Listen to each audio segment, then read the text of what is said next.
Hi everyone, in front of me I've got Huawei Ascend Mate, and let me share with you how to allow unknown sources on this device.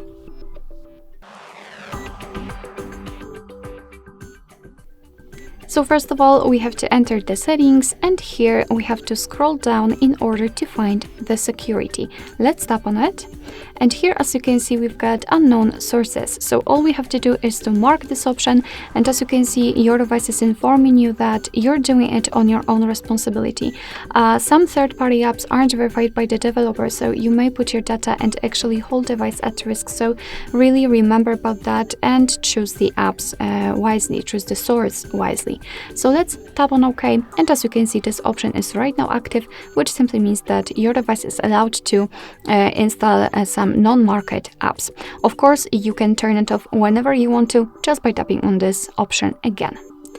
Alright, so that will be all. Thank you so much for watching. I hope that this video was helpful, and if it was, please hit the subscribe button and leave the thumbs up.